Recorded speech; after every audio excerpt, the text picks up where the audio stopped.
history, many times we've had people craving, yearning for justice to be delivered in a number of cases. Recently, we saw a case, which we're not going to be discussing, but just a case in point, that is the Andrew Chirabo and now the late, that is Desire Mirembe, where the family since 2015 have been seeking for justice. Their daughter was murdered, and there is a suspect who has appeared in court here and there. At one time, he even thought to leave the country to extend his further education. The daughter's education came to an end, but the suspect out there finishing one level of academics to another level, and yet justice has never been delivered. These people this week even had to have a press conference to cry out to the concerned authorities who can help them get justice. But this is just a drip or a drop in an ocean, because many of such cases have come out in Uganda, and many have lived and forgotten their belief of faith in justice. With me and Felix, we are going to be discussing how is this justice system of our country rendering justice to people. Is it just a myth sometimes? What are some of the challenges that lead to such situations? Felix, yep. We know the common saying that justice delayed is justice denied. And most of the times we've had cases come to courts of law, sometimes even witnesses dying. Sometimes people losing interest because of the longevity of the time the case takes. How do we arrive at this? Because in many cases that's been the reason why we end up even people doubting sometimes the judicial service, the judicial capacity to deliver justice. Robert, the case in point, in as much as the matter is sub judice, and we may be curtailed to make conclusive commentary or even form opinion on a matter that still stands through the beacons on the towers of the judiciary or the legalese and the corridors of the same. We may be limited, but nevertheless it leaves much for purposes of jurisprudence, and it directly relates or rides into your core question, where you want to disseminate justice and its role in fostering the judiciary and its role in fostering justice, for that matter. It would also be courtesy for us to first and foremost understand the two things, justice and the judiciary, because both of them are from the same family. When you talk about justice, additional scholars or various scholars then will add a normative of justice is only justice if it is in your favor. Sure. That is what, as I said, other scholars will add, you know. And it is explainable. It is qualified to that extent that it is only justice when it is in your favor. Now, that means that it forms an injustice on the person it is not in favor. But wouldn't we have uniformity, for example, Felix, in case someone comes and I was coming to that now, that is defeated by when you qualify it to a particular standard. And the standards would be the formulated legal regime. If we come to a point where we have agreed under our jurisprudence to formulate what qualifies to be criminal, and on the cross side what qualifies to be civil, that would then mean that it is easier to defeat the purpose of, depending where you stand, to either be justice or injustice. When our laws were being formulated, and in due respect to the Odochi Commission and those that we did adopt from various jurisdictions, majorly the UK and of course others from in Asia, and majorly criminal offences were picked, some from the likes of India, Penal Code and what we took on was a true reflection of what we believed in. What we are seeing today, trying to answer the question, the role of the judiciary in fostering justice. It is, the judiciary is at the tower of fostering justice, yet it is not at the foundation. And I can repeat that. It is at the helm or the peak, but yet not at the foundation. And does that make sense to you? It ceases to make conclusive sense when you put in place such an argument. You can use very many other cases that have happened. Because the judiciary some of them have basically depend on how good the investigation has been. It only deals with what is before it. Yet it is at the top, but not at the foundation. Where is the problem? We have had cases in this country that have been litigated for over 30 years. Can you imagine? Yes. Witnesses are all gone, and you lose even interest in the case. Even the victims also sometimes, even the accused. Then you end up having both the victim, the suspect. The only person in presence is the state, because the government doesn't die. If this state attorney goes, they bring a Chirabo. If Chirabo goes, so you only have one party remaining in the matter. And then in that case, we have been challenged to define whether we are still seeking justice. Do the dead need justice? That's a question for another day. The remaining ones rest when the justice has been delivered to the dead. Then it ceases to be justice. Yes.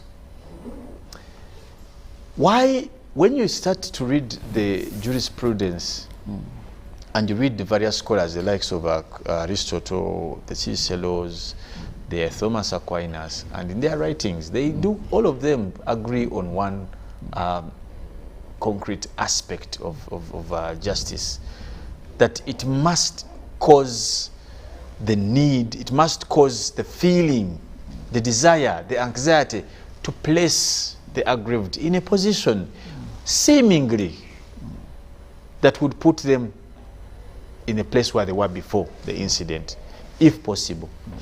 In the absence of that, it must cause satisfaction. It must cause satisfaction, not necessarily to the extreme of what they lost, but satisfaction that there has been a procedural justice delivery. Felix, now at that, this is where I want to ask you, because Uganda have had a number of cases, also criminal cases in nature. If you remember the Pine issue, this lady, that there's actually an appeal. There's even an appeal. But where you see the families of these people come up, they have to go to make press conferences. To stage strikes. Something we saw in Radio's case. We saw even in the most recent case of even Chirabo. The most recent of Chirabo, a press conference and all this. And then sometimes after this, what is very heartening is that after this pressure has been exerted, then we see that it's like the judiciary wakes up. You know, I don't think that's the case. And that's where we must fault the media. The media has become a barking dog for everyone else. If you want to make a statement, even if you want to blackmail, you start to say, now that statement, now we are being used as a scarecrow. You the people in the media, you're being used as a scarecrow. But is that what it should be like? Maybe it is what people think they can find solace to cause action. You see, when you lose a loved one, you see, criminal law is funny. When you have a matter in criminal law, you cease to have authority over it. And that's why in criminal cases you never hear of Chirabo versus Nkunda. You have the state of Uganda versus Chirabo. And the reasoning is simple, that when someone dies, the matter is for government, because it is the government's mandate to make sure people's lives are safe. People shouldn't be killed around like chicken. It is the role of government. That's why it takes up that case to take on the person who committed it. Now, when the state takes up a matter, there are procedures between you and me. There are procedures that we go through. There's criminal procedure, how a matter is mentioned, there's committal, there's all these things, there's a procedure. However, these procedures, again, must work towards the definition we gave. But remember, they're working in a system where you have the judiciary at the top peak, but not at the bottom. What is the relationship between the people at the foundation of the criminal justice processes and the people at the top of it? Is there a relation? What control do judges have over investigating officers? What is the relationship between the judiciary and the investigative authority? Do they have, what links them? Can a judge quash an investigative report? Definitely not. It depends. Any case is as good as the facts presented. So, secondly, can an investigating officer consult a judge? Is there a relationship? You see, all these criminal matters, and by the way, the stalemate is majorly because of that. When a judge looks at a very bogus investigation, he may decide to ignore. Now, that means someone may go to prison when they are guilty, or someone may not go to prison yet they are. These are the challenges of the judiciary. What control does the judiciary, does it have an input in the investigative process? Felix, that said, how then best can this be improved? No. Because over a time, such cases are increasing. Definitely. Yes. Absolutely. You see, the judiciary there's a dilemma.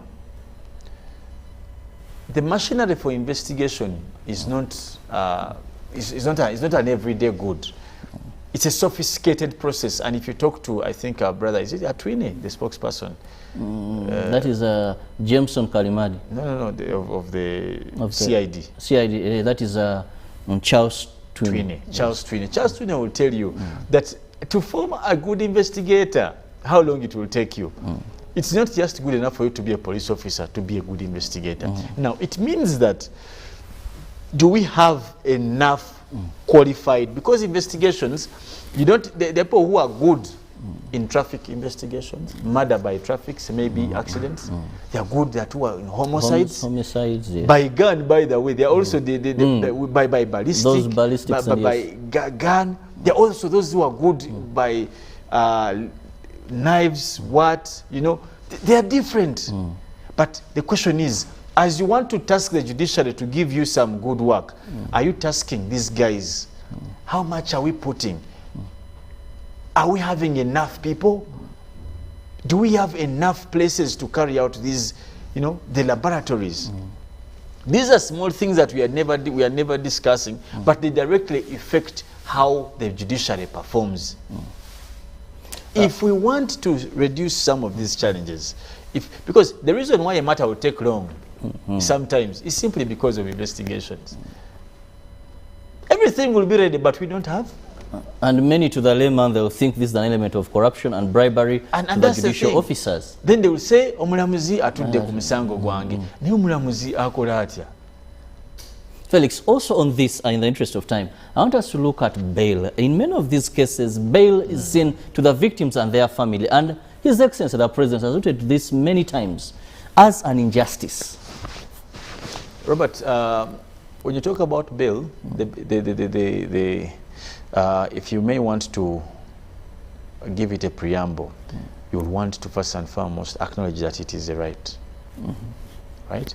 And it is anchored directly into our Anglophone contributory appreciation that speaks of the presumption of innocence. Still proved guilty. The presumption of innocence is way back appreciated when you go into the cases of the Earl of Oxford, when you try to disseminate equity and common law.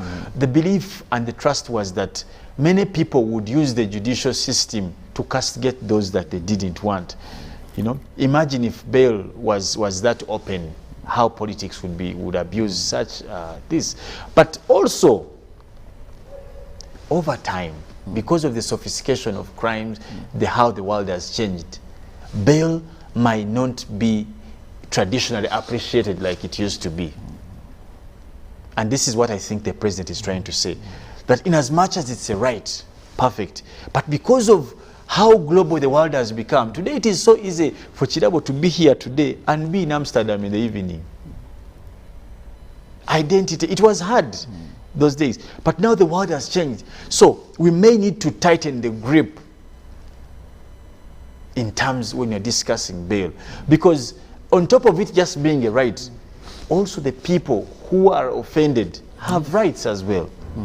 Which this is a cause of provocation to justice. So the discussion then may have to shift from just disbanning bail as an application in terms of fostering human rights, but also for us to be able to deal with these problems, how about we talk about expeditiousness, expedity of matters when they are before courts. So that would solve then the issue. If a file is ready, proper investigation. How about we do then that? Why would we seek now, bail? It works directly back in what I've been saying, that when you want to talk about justice, execution of justice, don't fear to talk about investigation.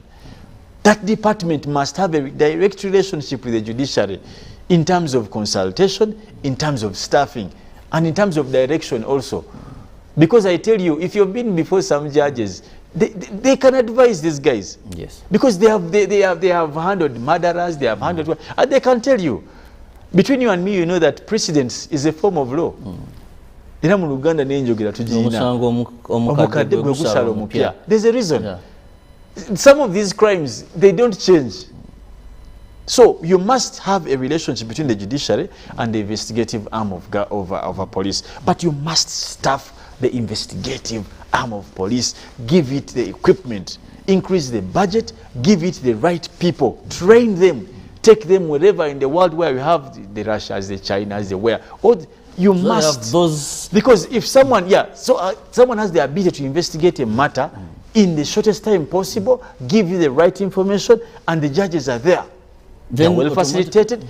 So you don't have that issue of bail dealt with. Yes, and bail issues are not. In Uganda, we have over 1,000 qualified people to become judges, and at all levels, by the way. But of course, our staffing still remains very low. High Court, slightly improvements are being the Court of Appeal and the Supreme Court, we have them. The requirements are written in the books. So what I'm saying is that let us employ more people in these institutions. However, also, Robert, there's so much need for sensitization. We grew up to the normative of ignorance is no defense. But I'm telling you, where we have reached, ignorance is the only defense. It is the only defense. People in this country do not know the law. And everyone else is abusing Ugandans because of their absence of knowledge into the law. We must greatly invest into Ugandans knowing the law. It's a good aspect of trade. We are going to reduce criminality. We are going to reduce these other crimes and what, if people know the law. Honestly and truly, almost 50% of the matters, both civil and criminal, have a relationship directly to ignorance of the law. So when you talk about all these other things, don't be shy to discuss the issue of ignorance of the law, in as much as knowing as a fact it is not a defense in its own self, but it will become the most cause of criminality, ignorance. Well, I want to thank you, Felix, and of course our viewer. Thank you so much for being with us this morning. Importantly is, let's invest so much in the investigating arm of this country. We need to ensure that they can carry out thorough, investigated reports, provide them to the judiciary, and also when it comes to the judiciary, we need more staffing so that we can expedite such cases and avoid where justice is being delayed, at the end of the day being justice denied. Like Felix and I talked about, how do you still have a case where both the suspect, the victim, and the witnesses are no longer in existence because of the time it has spent in the confines or the process of delivering justice?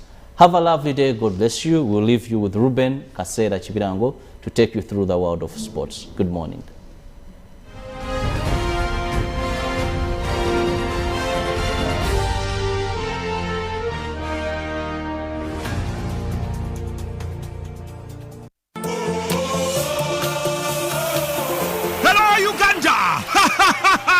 After bringing Kigali to its knees on Energy Shift to